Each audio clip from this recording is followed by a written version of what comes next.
Good evening, everybody, and welcome to our next property wisdom talk. Tonight we have the amazing Pierre. Those of you that don't know him are in for an absolute treat. He is definitely one of the characters of the Wealth Academy group that I'm in. And if you've had the pleasure of meeting him at any of the deal clinics, you'll know you're in for a really good talk tonight.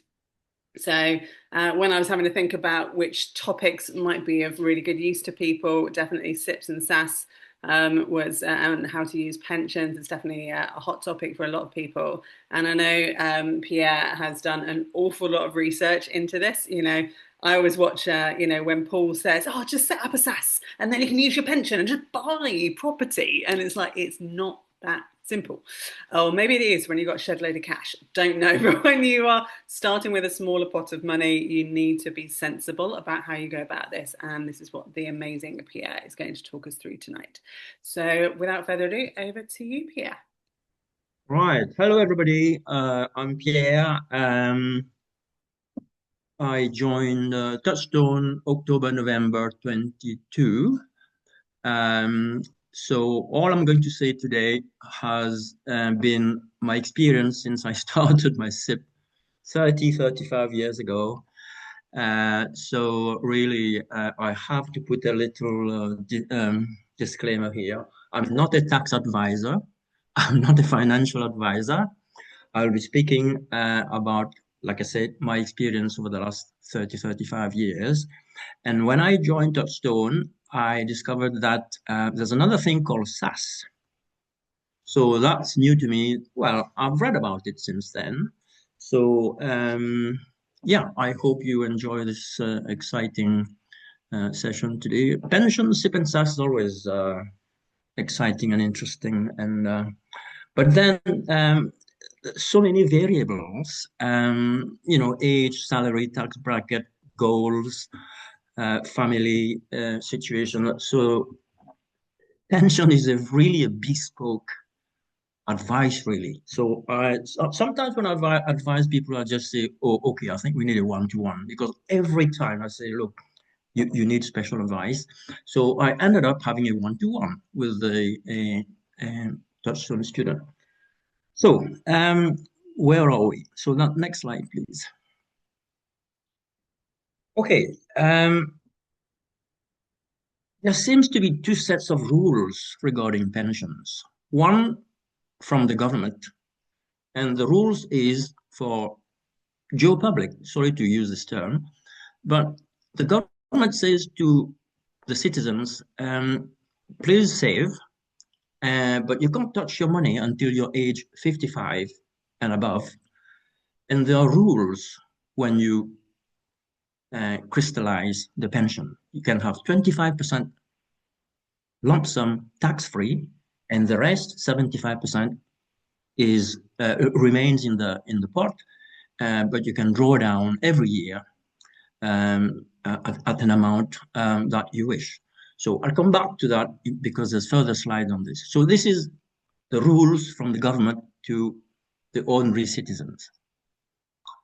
There's a second rule which I've learned, and you've learned, any property investor, when they start their education on property, they are taught that, hey, you can buy property with pensions. You see? So the pension that they have, unfortunately, you have to choose a SIP provider that can buy property, bricks and mortar. Now, I sort of design I suggested there seems to be a SIP SAS journey. And the main aim of this journey is to minimize cost so that you take the next step in the journey at the appropriate time. Now, this can mean a lot of things in various situations, but what I'm saying is there seems to be two sets of rules regarding pensions and SIP. So, over the next 14 slides, hopefully you will learn how to use your pension as an investment tool, not just a savings fund for your retirement.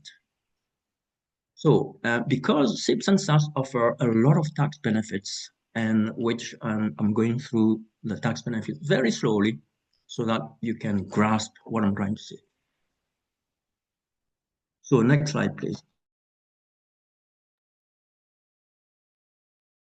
Okay. Traditional pensions are restrictive because you don't know what's going on. There's a pension provider, whether it's a workplace pension or a personal pension which you've started. There's a provider. It could be Aviva, it could be any insurance company, and they kind of pass you through a questionnaire to understand your attitude to risk, and then they design a kind of pie chart for your particular circumstances so that they can invest in stocks and shares and funds and so on. So you have no control over what's happening. What you're given is an annual statement telling you what percentage growth your pension has achieved over the previous year. Now, it could be 4%, it could be 6%. Inflation is 3.8% at the moment. So when you get the statement, you get a shocking surprise or a surprising shock that your pension has achieved only 6%, 5%, whatever. Again, there's a slide on that. We'll come back to that. So the last line in this slide, it says, take control of your pension funds and use them for future wealth according to your plan. Okay, so let's move to the next slide. So these are the three main pension which I've thought of. So the first one is a workplace pension or a personal pension which you started. The workplace pension is like this. At the very minimum, your employer contributes 5%. That's the lowest. And the law says the employer should contribute 5% of your salary to your pension. Now, this 5% does not come from your money. It's not your money. It's the company's money. You know, depending on their profits, they will have to give you 5%, equivalent of 5% of your salary. And you will have to contribute a minimum of 3%, making it 8%. So 3 from you, 5 from your employer. 8% that goes into your pension. Now, there are some generous employers who would cough up more. For example, I had one student who was paying 10%. Some people call it salary sacrifice, okay? So instead of 3%, he has put 10%. And his employer was very generous. His employer coughed up 15% every month. So that's salary sacrifice from the employee and very generous contribution from the employer. So that's workplace pension. Now, the story, if I may add to his sets of circumstances, I said to him, look, why don't you contact your pension department and say, look, if you can reduce your contribution to 5 or even 3, would the boss carry on contributing 15%? So he never thought of that. So he did contact pension department, and the conclusion was he can contribute 5%, and the employer will carry on contribute 15%. Well, that's a very big bonus, which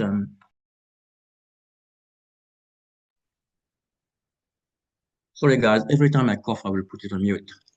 I'm recovering from a cold. I'm 90% better. So there you are. He has a situation where he has reduced his contribution from 10% to 5%. And the 5% of his salary that he has saved, he put it in a SIPP. He starts a SIPP. And the employer carries on with 15%, very generous employer, Mr. So that's my story regarding workplace pension. The next group in this slide is SIPP. Now, you will learn very soon that there are two kinds of SIPP. There's what we call non-property SIPP, because this kind of SIPP cannot buy property, cannot buy bricks and mortar. You can buy shares in housing companies like Persimmons or Barratt's Development, but you can't buy property. That's why I call it a non-property SIPP.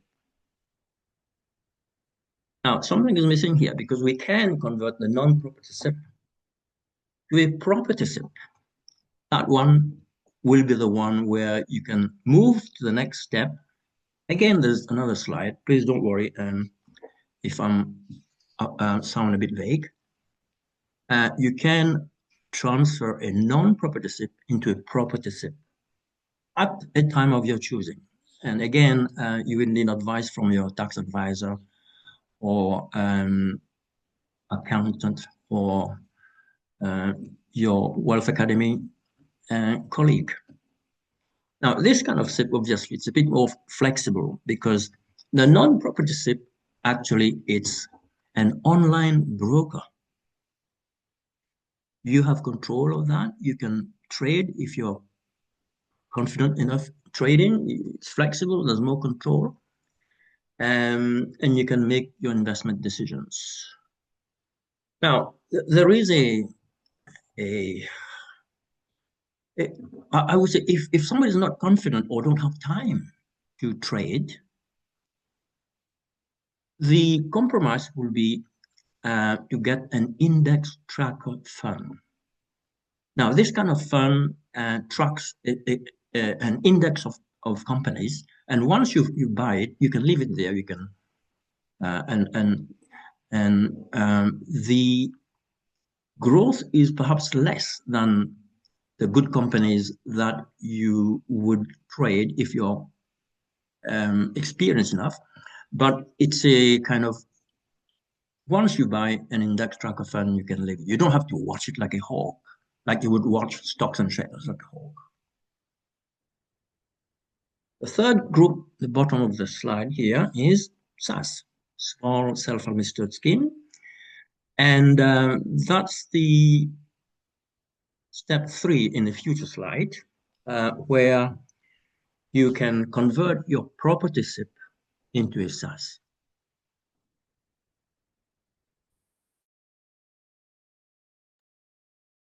Now, the advantages of the pros and cons SIPP and SSAS will become very evident because a SSAS is very flexible. You can buy residentials, you can buy SAs from a SSAS. You borrow money up to 50% from a SSAS. The money comes out of the SSAS and it's yours. You can buy any property. Whereas a SIPP can only buy commercials. You can't buy a resi. If there is a shop on the ground floor and flat above, the SIPP will not entertain that unless you do a title split at completion. And the resi will go into your limited, and the SIPP will go into your the shop on the ground floor goes into your SIPP. So the SIPP is very restrictive. You can only buy commercials, full stop. Technically, you can buy residential, but the HMRC will fine you up to 55% of the purchase price of the property. So it's not worth buying residentials from a SIPP. So in all my texts and all in the SIPP SSAS group, you will find people say, "Oh, you can't buy residential from a SIPP," which is very true. But technically, you can, but you'll be fined very heavily. Right, I think we can move to the next one. Oh, before we move to the next one, can I ask, is everybody happy with this slide? If you're not happy with one slide, I can't move to the next one because it's all kind of follow on. Yeah, so give us a thumbs up if everybody's happy, and we'll move to the next slide. You can interrupt, you can say, look, can we move back 2 slides back or 1 slide back? And I'm sure Joanna could oblige. Fine. So the next slide would be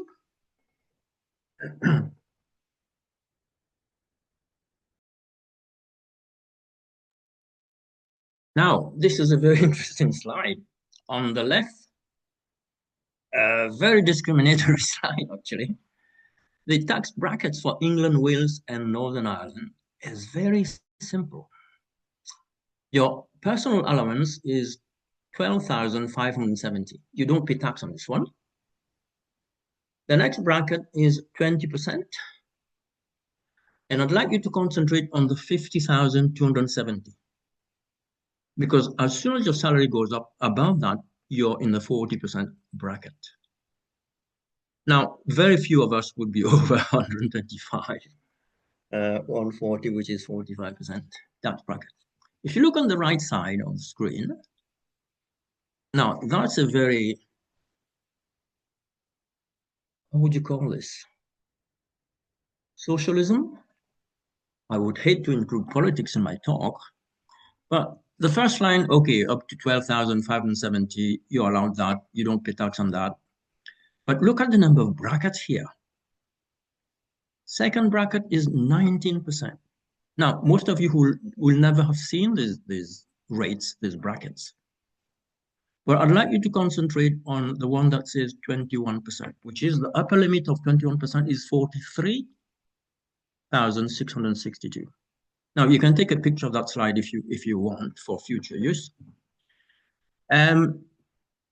Why I'm mentioning this 21%? Because if you look on the left side of the slide, which is equivalent to the 20%, the upper limit of 20% on the left side is 50,000. Now that's a very big advantage in England, Wales, and Northern Ireland. You can actually, your salary could go up to 50,270 and you will still be in the 20% bracket. Not in Scotland. In Scotland, as soon as you exceed 43,662, you're in the 42% bracket. Now, this is very important because one of the slides to come, you can actually reduce your 40% tax bracket to 20%. This little glass is thinking. So remember this number here on the right side, because there are some investors from Scotland tonight.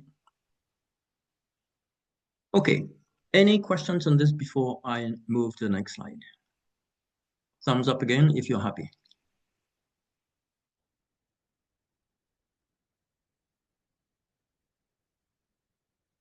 Now, this is a good, right, most people are happy.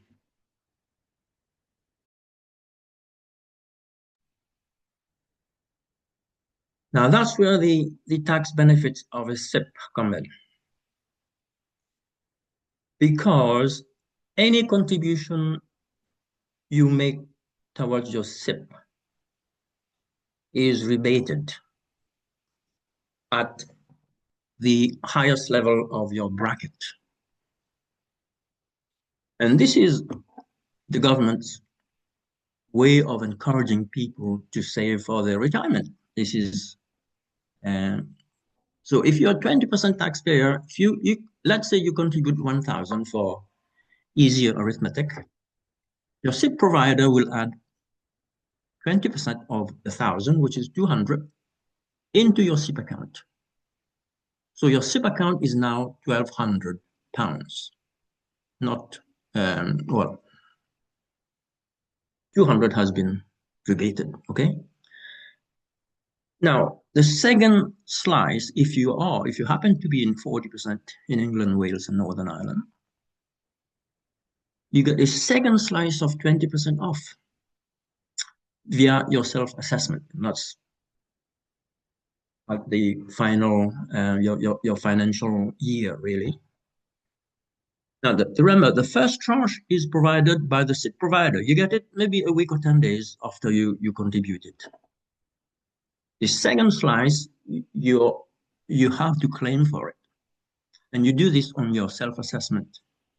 You say, there's a box somewhere. You say you have contributed 1,000 and HMRC will reduce your income tax by 20% of 1,000, which is another £200. What's not to love? So the true cost of your 1,000 investment is now £600. And that's the government encouraging people to save. Everything okay so far? Can we move to the next slide, please?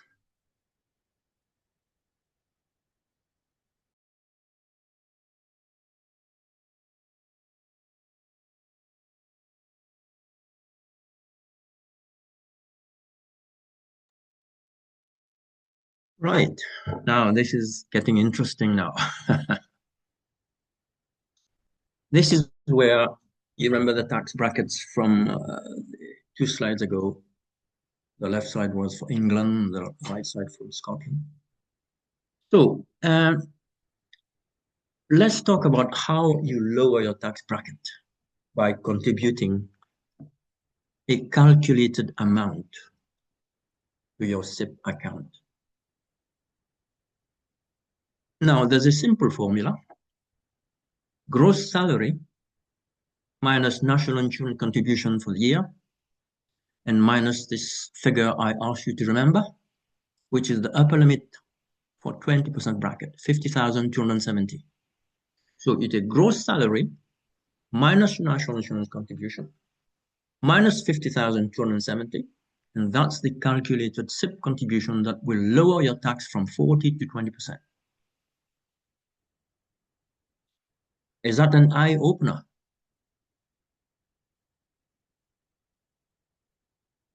Now, remember, your SIPP contribution is still rebated at your tax rate of 40%. Whatever value you get, and I've put an example here for an investor in England. Let's say the salary is 60K, and let's say the national insurance is, I've taken it to be 10% of the salary, which is 6,000.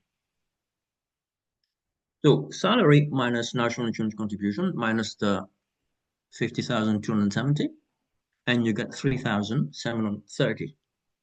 Everybody's happy with what we're doing, how we get to 3,730. Yeah, good. So this is the magic SIPP contribution you can do over the year. Well, actually, some people get bonuses between Christmas and New Year or the first week of the new year. Bonus is included in your salary. So that will be the gross salary. So what I'm saying is some investors don't know what the salary would be until they get their bonus. And they have to cough up 3,730 and so on. But for next year, they will have an idea how much they will have to contribute, and they take this figure, you divide it by 12 months, and then they can put this in a monthly account or something. I'm diverging here. So let's look at the investor in Scotland, where the brackets are not to his or her favor. So we've got a salary of 60K. Well, he pays again, saying 10% of gross salary, £6,000. But you see the figure of 43,662. You remember that figure? Joanna, can we go back 2 or 3 slides before to show the brackets? That's the one. See the 21%. As soon as you exceed 43,662, you're in the 42% bracket. Okay? So go back to our slide of the investor in Scotland. And look how much he has to contribute to reduce the tax from 42 to 21%. At the very start of this talk, I forgot to say one thing. A SIP is not for anybody and everybody. You have to make a decision whether to contribute to a SIP because you are diverting your money from your property business. If the investor is coughing up 3,730 to the SIP contribution, that's in England, is diverting this money from the property business. In Scotland, worse, is diverting 10,338 from his property business. Now he's got to weigh whether to reduce his tax. He's got to do a spreadsheet to see which is the better one to contribute or not contribute. Leave the money for his property business. So that's another question for another day. So a SIP is not for anybody and everybody. Can we move to the next slide, folks? Is it okay? Oh, this slide, I put this slide because there's only two tax saving schemes left for us, ISAs and SIPs, tax breaks. ISAs, you can shelter 20,000 per year in the ISA account. You don't get subsidized, you don't get rebates, but whatever profit you make are tax-free. Whereas the SIP, and I've put first time the terms come in here, non-property SIP and property SIP. The SIP, the money is locked in until 55. You do get rebates, as I mentioned. You could, and it could be a long-term wealth builder. But your money is locked in if you don't know the rules about buying property with a SIP. You can buy a property anytime, not after 55, but if you have enough money at age 40, you can buy a property. Commercial with a SIP. I'll talk about SSAS later on. So here you are, non-property SIP. This is the one rule for ordinary citizen. I'm sorry about this term. I'm not trying to be discriminatory, but that's a fact. Most people don't, non-property investors don't know that they can use the SIP to buy property. Right. Okay. Next slide. Right. It's getting to the nitty-gritty now. Your SIP and SSAS is like a bank. Both can buy commercial property outright, if there's enough funds, obviously. Because a lot of newbies come in the SIP SSAS group and they says, can you recommend me a SSAS company? I want to go into commercial property. And they don't have much funds in there. And obviously, you know the answer, you know the reason, because they've watched a YouTube video saying you can buy commercial from your SSAS. I can buy from. So I have to sort of crush their dreams, and they have only 40,000 in their personal pension, and you can't buy a lot of property with 40,000. So the first line, both SIP and SSAS can buy commercial outright. It's your bank, it's your money, no mortgage premiums. But watch for VAT and capital allowances issues. Why is that? Because SIPs and SSAS, they don't pay tax. So you can't really claim VAT and capital allowances back. Actually, it's not too true. If a commercial, let's say SIP wanting to buy a commercial with VAT,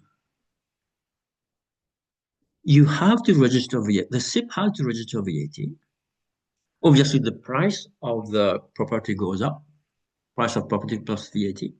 And because they've registered, the SIPP is registered with VAT, the SIPP can claim back at the end of the financial year. So it's a roundabout way of claiming that VAT back, but it can take a year. So I will leave that just now. I don't want to complicate things. SIPP and SSAS. Right, I've done the first part, first paragraph. Okay, the SSAS is a bit more versatile because you can borrow money from the SSAS up to 50%. And the money comes out of the SSAS, it's yours, and you can buy any kind of property, residential, SE, commercial. Why do people do that? Because once the property is outside the SSAS, you can put it in a limited or an LLP and rinse any capital allowances. So, but at the moment, just be happy that you can borrow 50% of the SSAS, and then your property, which you're going to buy, sits outside the SSAS. Whereas a SIPP cannot do that. A SIPP will just buy the commercial outright and it sits in the SIPP forever. The rentals go in the SIPP forever, unless you convert the SIPP into a SSAS later. But again, I'll come back to this one in a future slide. So when you borrow from the SSAS, obviously the SSAS wants some security. And obviously the security will be the property you're buying. Since you borrowed from the SSAS would like you to pay back over the next 5 years in 5 annual portions, if you like. Not necessarily equal portions, but you have to make sure that the rental that you will get from your property will be enough to pay back to the SSAS over the next 5 years. So the security, the first charge on the property is one of the security the SSAS will want, but the security can come from any unencumbered property.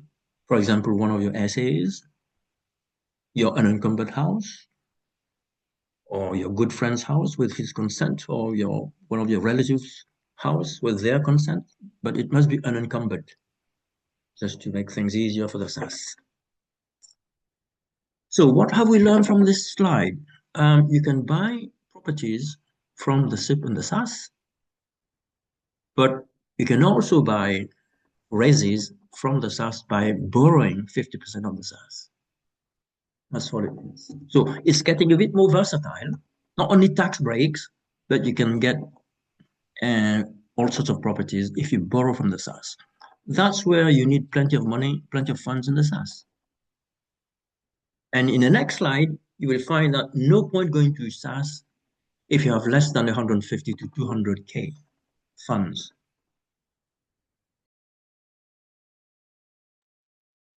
Happy with this slide? Can we move to the next one? Everybody? Yeah, put a yes in the chat box if everybody's happy. Otherwise, I can repeat what I've said. Now, what's this one? Example scenarios. Yeah, you can buy a commercial unit and you can, the rent, you pay the rent, which will go into the SIPP or the SSAS. It's a repetition here. Lending from the SSAS and buy any property, for example, a RESI or an SA, property will then sit outside the SSAS. I've said that. In your limited or an LLP, following advice from your accountant and your tax advisor. Now, that means if there is capital allowances to be rinsed, then an LLP would be better than an LTD. Yeah, because an LLP, when you rinse, an LLP is obviously related to your personal income tax. So if you're rinsing capital allowances from the LLP, you're actually reducing your income, your personal income tax, especially if someone is on a higher rate tax. And the last line, well, I haven't been involved in this, but in theory, a lot of people are frequenting the SSAS Alliance, their local SSAS Alliance, to to get property investors via SPVs and so on, but just get their lawyer to sort out the contracts, the single purpose vehicle. I like this term, single purpose vehicle, instead of the special purpose vehicle. I mean, any SPV is special, isn't it? I mean, the word single means once you use it, once you finish the project, you can move to the next single purpose vehicle. Anyway, happy with this? I think it's a repetition from the previous slide. So let's move to the next one.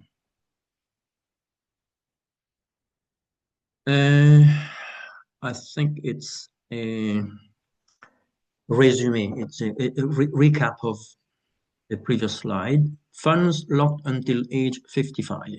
That's the SIPP. From the government rules. The government will never tell you you can buy property from SIPP, from your pensions. Yes, I said when you crystallize a pension, you dismantle the pension at age 55, you get 25% tax-free lump sum, and the rest, 75%, is left in the SIPP pension, and you can draw down. And there's a magic figure of 3 to 5%. If you keep to that percentage, then the pension will last well throughout your retirement. That's the theory. So if you withdraw 10%, then you're exhausting the pool. And obviously you have to talk to your advisor,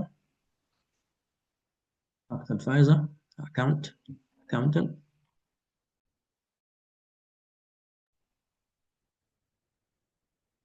Where are we? Middle of the slide now.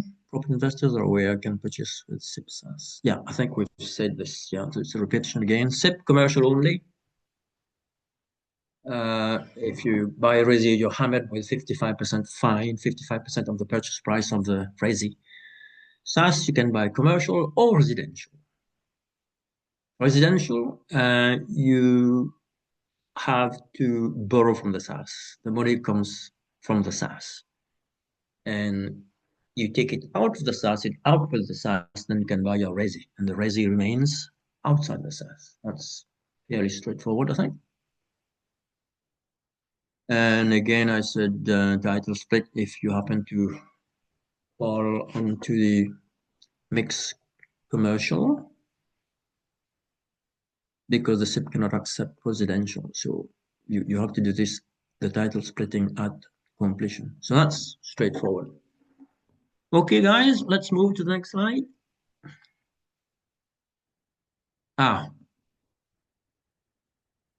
That's where I was thinking about saving cost and management fees and servicing fees and so on. You start with a non-property SIPP. Now, the non-property SIPP, as I said, it's an online broker for trading. And I've put examples here, Hargreaves Lansdowne. When I started my SIPP 35 years ago, Hargreaves Lansdowne was my SIPP provider. They're still here. AJBL, Fidelity, Interactive Investor, Vanguard, all these are online brokers, and I call them non-property SIPP because you can't buy bricks and mortar from them. When do you move to a property SIPP? That's a big question. When do you move to a property SIPP? Remembering that this kind of transition can take 6, 7, 8, 9 months from a non-property SIPP to a property SIPP, from step 1 to step 2A. It can take that long. So when do you move? Well, you can buy a commercial if you don't have a property SIPP. But you have to negotiate with your seller. Say to him, I'm buying cash, because buying one from SIPP is actually buying cash. It's your bank. But you say to the seller, my cash won't be ready until 6, 7, 8, 9 months. That's because the property SIPP does not get functional until 6, 7, 8, 9 months. So if the seller accepts this delay in completion, if you wish, it's a win-win situation. Put your bid, he accepts it with the condition that you will pay him, you will complete when the SIPP is functional.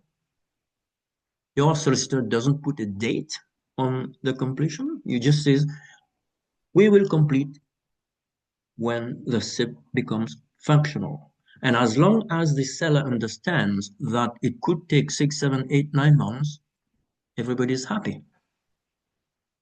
So you can buy a property with a non-property SIPP if the seller agrees on some conditions. I hope this is clear. Now, some investors say, some of the Wealth Academy students says to me, "Oh no, I prefer to move into a property SIPP so that the money is there to buy the property, to buy the commercial." I agree, but he doesn't know when the property will materialize. It could be 6 months, it could be a year. So he'll be paying more servicing cost to the property SIPP while waiting for a property to appear. So it's a pros and cons. You never know when you will discover your commercial. So my first example of buying a bricks and mortar with a non-property SIPP is ideal if the seller agrees a delay in completion. Okay, so step 2A is move to a SIPP on property purchase, and I've got examples here. XPS Pensions of Sterling, Talbot and Muir. Sorry, I'm going to cough.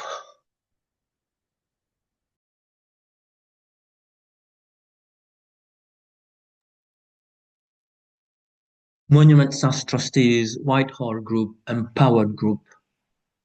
You can perhaps research on these SaaS companies. Let's move on to step 2B. Now, I've broken it into step 2A, step 2B.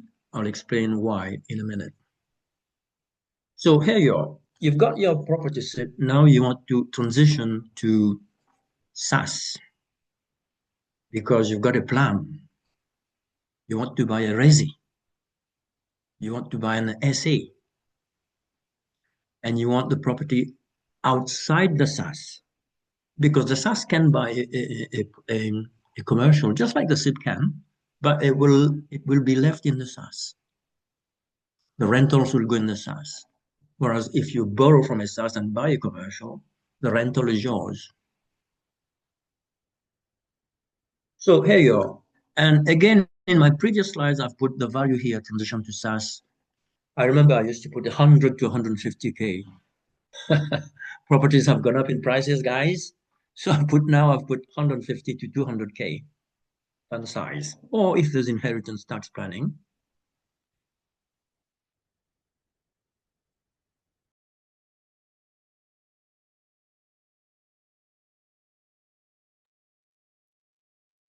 So here you go. I suggested that journey purely on the question of cost, because the cost increased from option 1 to option 2A to option 2B. Any question on this one? It's a bit complicated, this one, but I hope I've been a bit straightforward to it. And has this created a lot of confusion here? Manuela says, could you use or combine two SIPP like mine and my husband to buy commercial property? Yes, there is something called a joint SIPP. Your husband has a SIPP from Aviva and you have a SIPP from Fidelity, and you can combine the SIPP. The new SIPP, property SIPP, will create a joint SIPP. You can name the SIPP What's your husband's first name? Start with what alphabet? Manuela? No, she's not here. Okay, you can call it the Lee. Okay, you can call the joint SIP the M and L SIP. The M for Manuela and L for Lee. The M and L SIP. That's a joint SIP. And the property SIP company, whether it's XPS, Talbot and Muir, Monument, Whitehall Group, Empowered Group, will create a joint SIP for both of you, and you can buy your commercial there. Does that answer your question? I think it does. It says, could you, yes, Manuela says thumbs up. So you can buy a property with two SIPs. What else? Any other question which I've missed? Let's move the chat box further up. Can we receive government top-up for property SIP?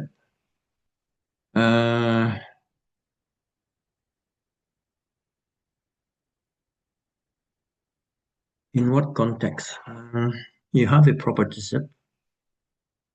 Oh yes, you can. You can, because if you want to add cash in the property SIP, then you will get your rebate. Yeah. Any recommended minimum required amount to start SIP SAS? Well, let's not include the SAS in the equation, because you will start with a SIP first. Any recommended minimum? Yes, you can open a SIP. Some providers like Hargreaves Lansdowne or AJ Bell. In my days, you could start a SIP with Hargreaves Lansdowne with £25 a month. So you pay £25 per month. I mean, not many youngsters would. I mean, if you ask your 19-year-old teenager, can you start a pension? Because you can buy property when you're 55. Well, people at uni, you would think 25 per month. I prefer to go to the bar with my friends, or I prefer to buy a pair of new Nike shoes. He can smell the leather, he can try it, you can touch it. Wow. But not much incentive for a 19-year-old to start a pension.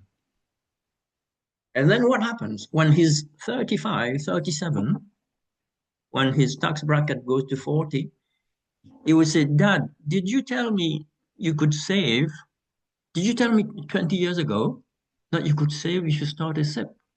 So there you are. The incentive is there, money. If you don't save, if you don't grasp the idea of saving tax from a SIP, you won't start a SIP at age 19.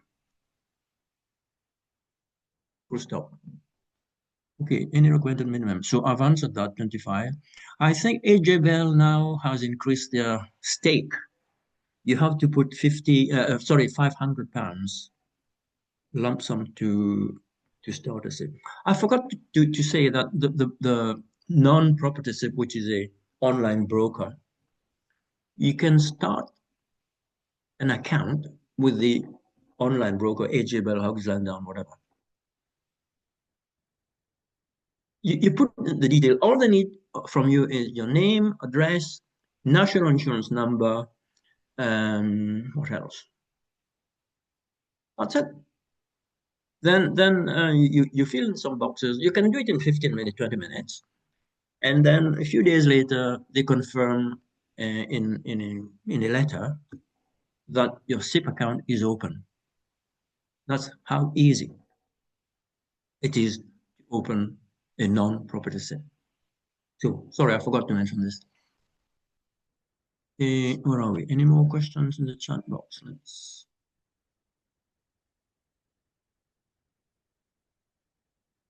Am I too old to start SIP/SAS if already claiming my state pension? Now, that's what I mean by a SIP is not for anybody and everybody. You need to know why you want to open a SIP. I suppose claiming your state pension, you would be, what, 65? So what would you do with a SIP at age 65? This is where I did say the SIP is not for anybody and everybody.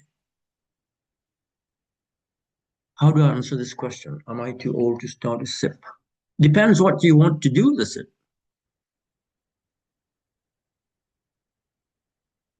First of all, when you're not working, I guess you will not be working when you claim your state pension. Or am I wrong here?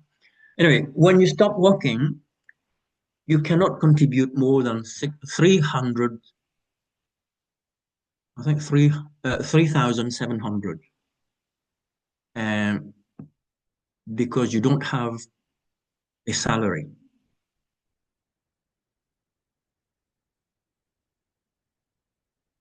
Another rule, when you have a salary of, you can contribute to a SIP to the maximum of your salary if it's, uh, put it the other way. If your salary is 56,000, you can only contribute 56,000. Maximum is 60,000 contribution per year. If your salary is 70 or 100, you can only contribute 60. Now, I'm not trying to complicate things here. What I'm saying is if you don't have a salary, you can only contribute, as this gentleman or lady who said, am I too old to start a SIP? You can only contribute 3,700, I think, from the latest figure, just off my head. So what would be the advantage there of starting a SIP at that late stage? How do you choose a SaaS provider? Any recommendation?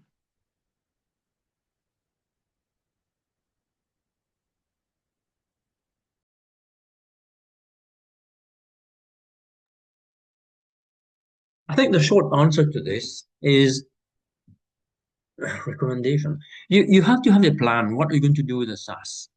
And ask your SaaS provider, would you be able to execute my plan when I'm ready to have this plan executed?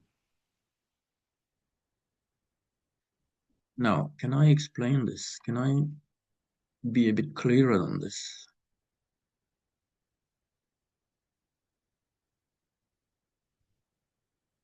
Um, if you want to buy a Resi, um, and then the SaaS provider says, "Oh no, sorry, we can't do this." Just like a very harsh example. What I'm saying, you need to get your plan and then check with your future SaaS whether they will execute the plan. There's another factor which I might add here. Suppose you have 400K in your SaaS. No,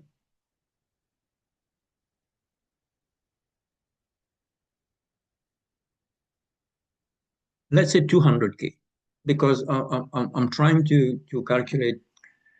There is a facility. Your SaaS can outsource some funds from commercial banks, for example, but the rate will be higher than what your SaaS will charge you. Actually, your SaaS doesn't charge you. You make the conditions how much you're going to pay the SaaS. Anyway, if you borrow, if you have 200K in your SaaS funds, your SaaS can outsource another 100K, half the SaaS funds from an external lender. So your war chest is now 300K. The 200 in your SaaS and the half what your SaaS has. So your war chest is 300. So that's another facility which I forgot to mention. But you need to check with your SaaS provider whether they will execute your plan. I'm sure they would, but just to be sure, to answer your question, how do you choose a SaaS provider? Any recommendations? I mentioned a few SaaS providers here. Who was that? Etienne, XPS Pensions, Talbot and Muir, Monument. Um, how do you choose a SaaS provider? I'm with XPS. So I wouldn't. I suppose I would move to a SaaS in XPS. Any SIP provider will uh, um, have SaaS products as well. So I don't know whether you want to move. If you are with one, let's say XPS, you want to move to something else, another SaaS provider. I haven't done it, but I intend to move to a SaaS within XPS in the fullness of time. What about being a director of limited company? Still up to 65. What does that mean? Uh,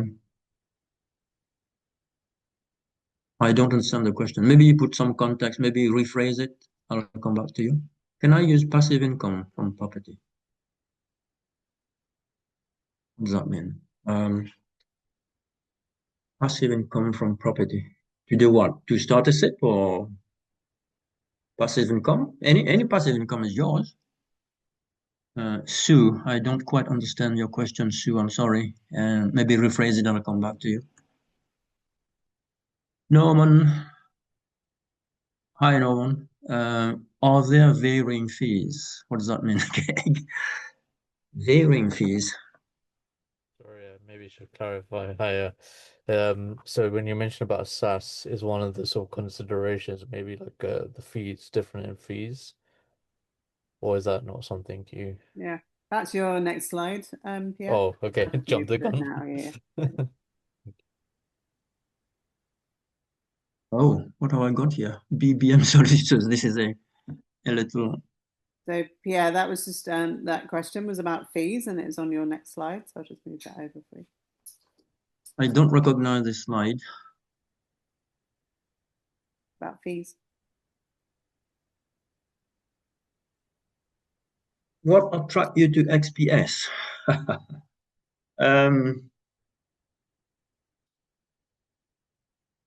Paul and Abby are with XPS. Another coach mentioned XPS to me. I went with XPS. I could do some research and move to SaaS to another company, but that I'll cross that bridge when I reach it. So what attracted me to XPS? This is the answer. Paul Smith and Abby Hook are with XPS, and another coach mentioned XPS to me. Norman, are there varying fees? Could you repeat your question? Could you put unmute Norman and let's hear him? Yes, I think this is kind of answered it, but is one of the considerations when choosing a SaaS provider, is it the sort of fees associated with it? I see. Okay. Um, Actually, choosing fees, it's like choosing fuel providers. Whether you want to go with purchase gas or I mean, the fees are so the way they structure the fees are so confusing, really. But I think the next slide is the general um, idea of the setup fees, there's annual admin fees. Um, so it's a broad, yeah, you need to research um, a bit more from the various providers, various SaaS companies. You can't escape fees, I'm afraid. If somebody says setup fees of 5,000, then just run away. So the third bullet point here is start simple. Is that? Oh gosh, this is a repetition. Sorry, I did cover that.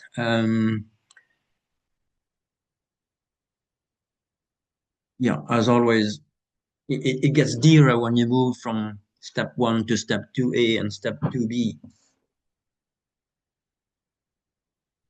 Right.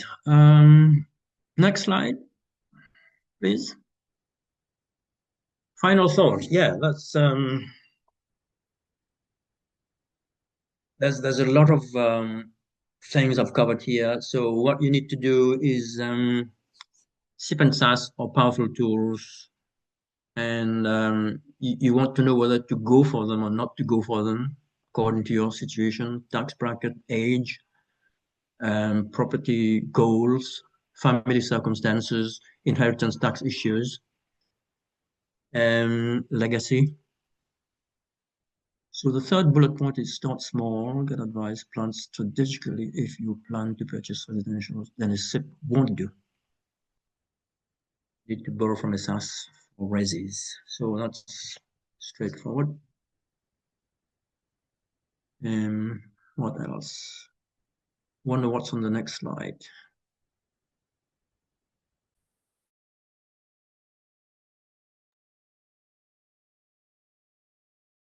So, what would be the thing that you take from this talk here? Some people have forgotten pensions from previous jobs, which they have forgotten because it's about 20 years ago they had a job and they were paying national insurance contribution, they were paying pensions, and the employer just left it there and they changed jobs and another pension from another job, another 15 years. And really, there's a lot of pension money floating around, unclaimed. I remember there was an investor in Devon, suddenly put in the SIPP group texting and says, Pierre, following your advice, I did what you said and I chased up the pension. She had a pension and the transfer value was something like 225K. And that sounds like a win, a lottery ticket from the back of her sofa. And she bought a property with a forgotten pension. So, yes, review your present workplace pension. Are you happy with this annual growth? I mentioned a case of this guy who was contributing 10% and his very generous employer was contributing 15%. That's what I mean.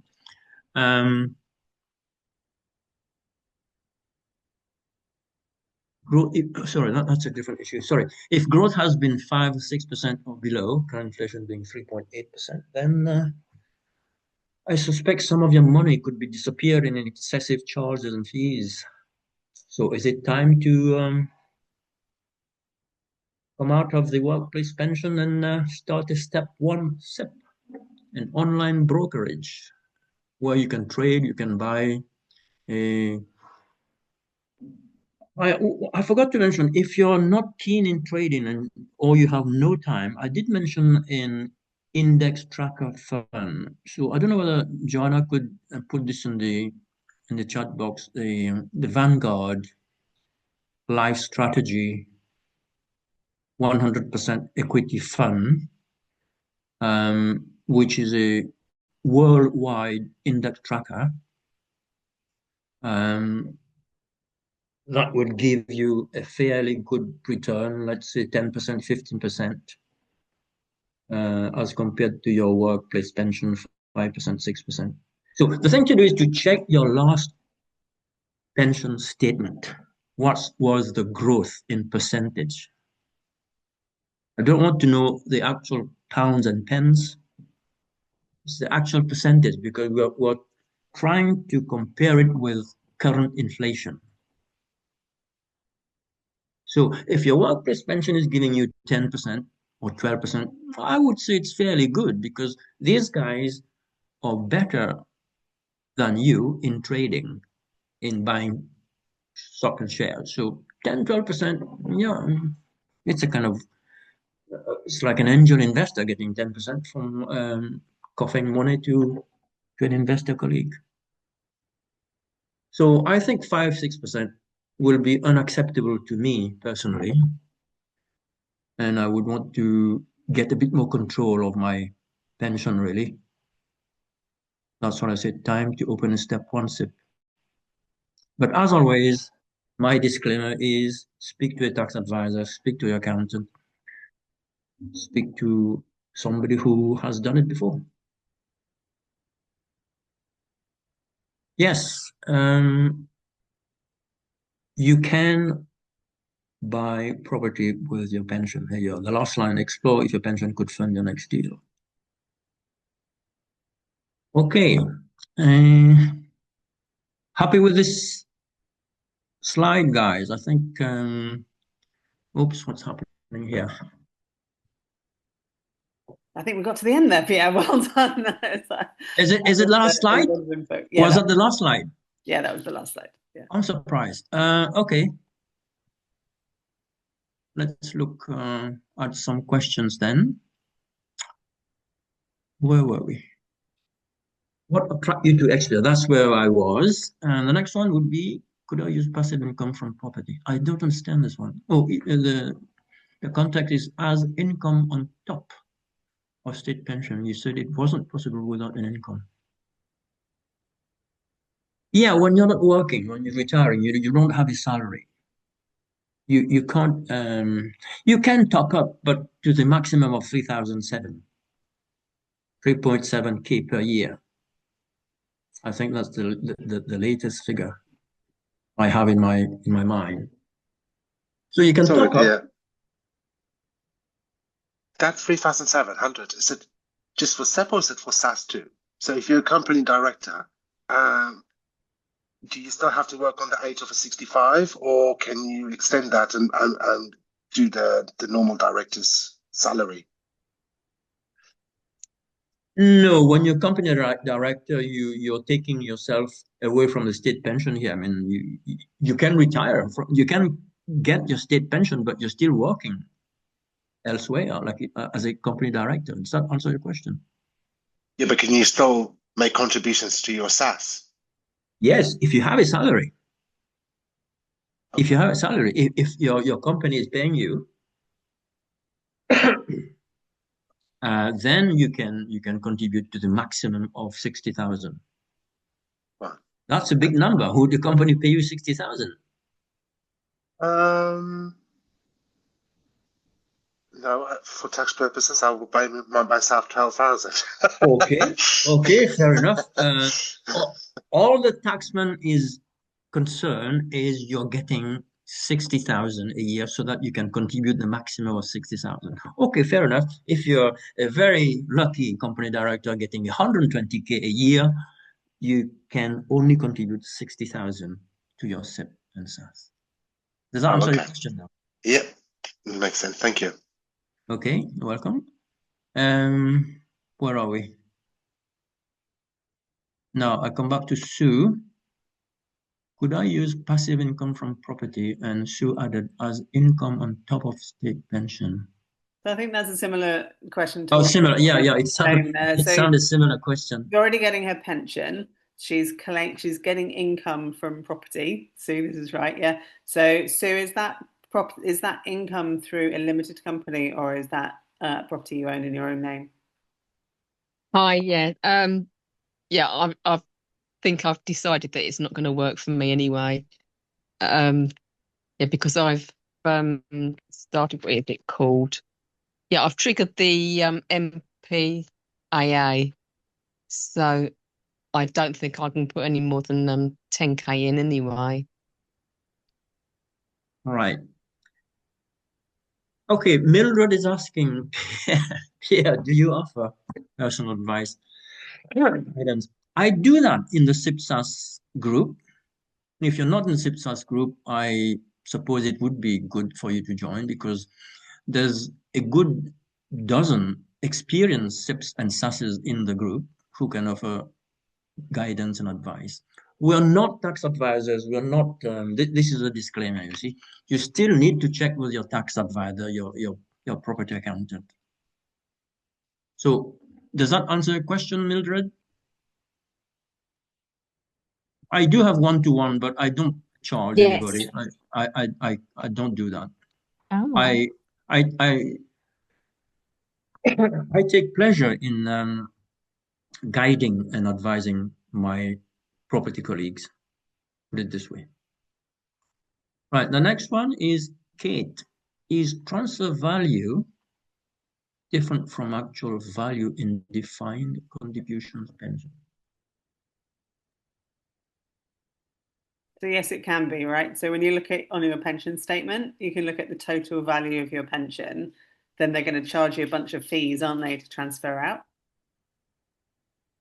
No, I think the transfer value, Joanna, is the amount of money that can be transferred at that point in time. Yeah. So it's different. It's often different. It's often lower than the actual amount. Right. Okay. Yeah. I think that's what I think, Kate. That's what you're asking. So, say your pension had 200 grand in it, just plucking a figure. Hopefully, that'd be nice. But your transfer value might be 180, 190,000, something like that, because they're going to charge you a bunch of fees to move that money out. If I may add, every time you look at your statement, it shows you those two figures. All right, thank you. I was asking because when I was doing the online course, I think it said your transfer value is important. So when you're transferring your pension, which I am now from number 1 to number 2A, it said to specifically request transfer value. Now, this is not the first time I've transferred my pension, so I'm a bit worried, like, oh, have I missed out on some of my pension value because I didn't request the transfer value specifically? Well, if I may add, I think the transfer value is to give your SIPP provider an idea how much money is there to be transferred. It cannot be exact. It just gives them an idea, really. I mean, some students have said to me, look, the transfer value is about 6 months ago, and my pension is going to charge me, my pension company is going to charge me a fee if I ask for another transfer value. So I would say the transfer value is just a number which will interest your SIPP provider. That's all. It's really for their Yeah. I think what Kate said at the end there was she's worried she's left money in her pensions, but that's not the case, right? Your transfer value is basically if you take the whole value out, that's it. Your pension is dead and closed. Okay. Right? Yeah. Sorry, are you asking me or Pierre? Yeah. Sorry, Kate? Is it because I heard that the transfer value can be different from the actual value? So for example, like if you had a pension, you can log in and it'd say, this is how much it's worth now versus this is how much it would be worth in, I don't know, 20 years. So whatever, I don't know, I just don't understand the concept of a transfer value, to be honest. I'm just trying to get some clarity there. Right. Transfer value is literally the amount of money that you get if you take the money out of the fund. Yeah. Yeah. Okay. Yeah, no, that makes sense. Yeah. Because I've done some research and I think it might apply to people that are in a defined benefit pension as opposed to a defined contribution. I don't know the difference. Well, you have to convince yourself that you will be doing better than if you leave your money in your pension. Yeah. So that's why I said you have to have a plan. You have to have a projection how many properties you're going to buy over the next 10 years, 15 years, whatever, so that you'll do better than if you had to leave your pension where it is. Yeah. Does that answer your question about clarity? Not really. I think I'll just do a bit more research, and yeah, because I think it depends on the type of pension you had, and I don't know. I think I just need to go and do research, to be honest with you. But this has really helped because I don't think they sort of do those anymore. Like the defined benefit pensions. So defined benefit pensions, like what you used to have in the public sector, right? Where your pension wasn't based on how much you put in, it was paid based on how many years you worked. obviously they don't really do those anymore. But So you can have a project. Your company can give you a projection. a projection.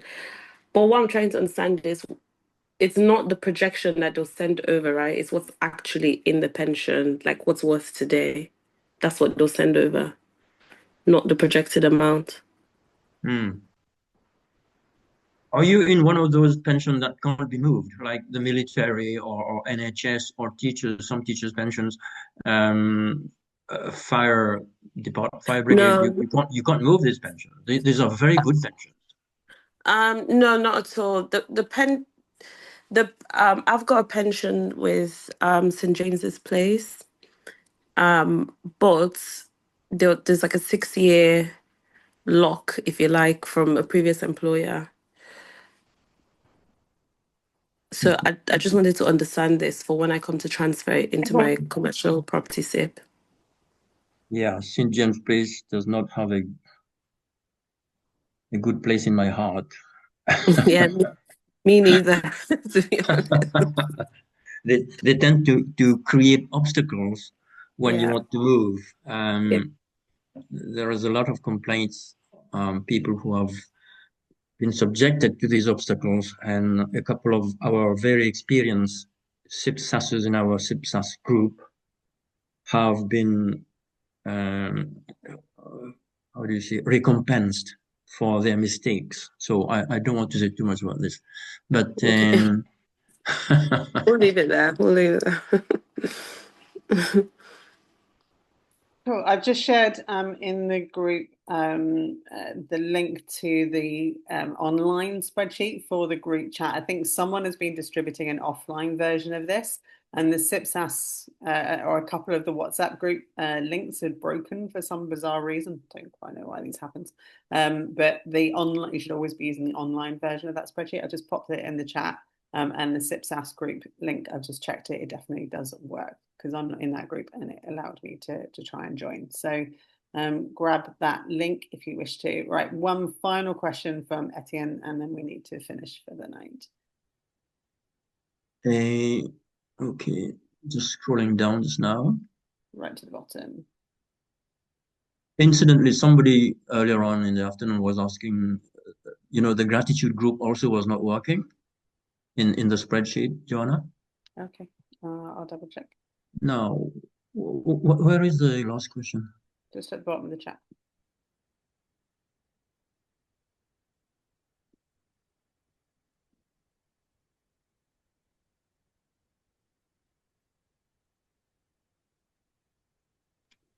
It wasn't a question. It was just more an observation between DB and DC. All right. Okay. Yeah. It's more final for scheme, gold standard of pensions. Is that a statement or a question? I think it's more. It was more of a statement. Yeah. Just to say what DB is in DC. Yeah. Okay. Thanks, sir. Thank you.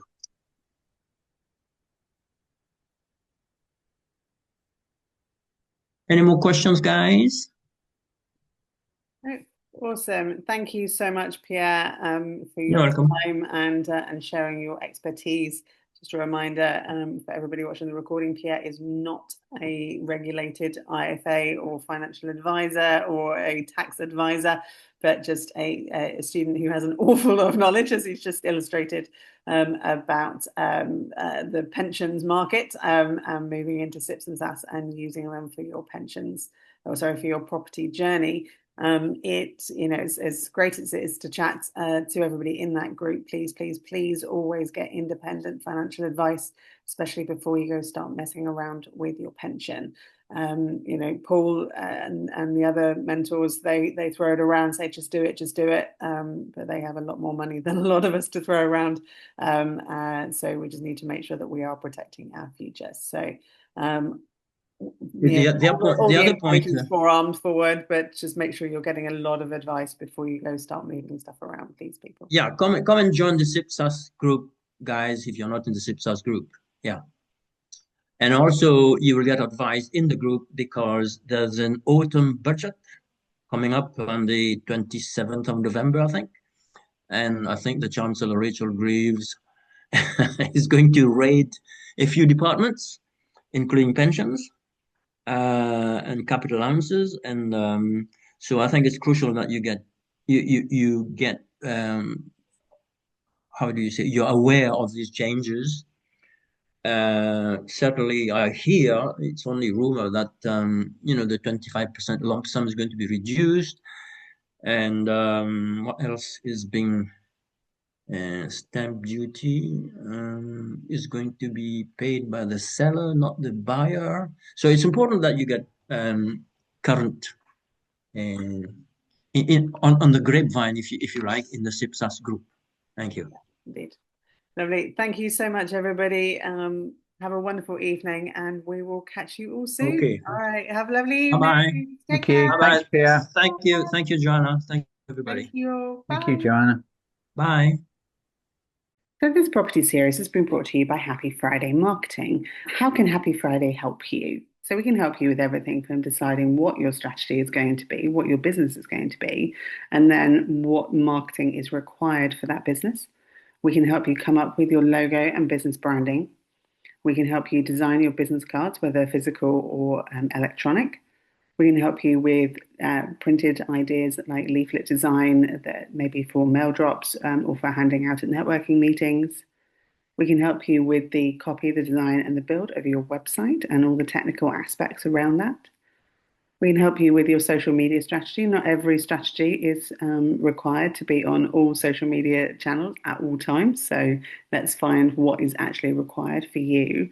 And then I can help you come up with that strategy as well. And then I can help you with all things once you've found a client. So say you're going to be working with investors, definitely how you present yourself with an investor pack or even a landlord pack if you're going for rent to rent is very, very important to come off in a professional manner. There are two ways of working with me. So we have the traditional done for you service.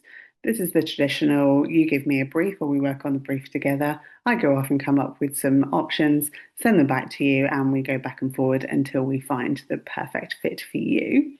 Or we can have the done with you service. So this is where you may have some design skills yourself or happy using an AI tool. And this is where we can work on those things together just to make sure that you are completely happy with them before they go to launch or to print, whatever you're using.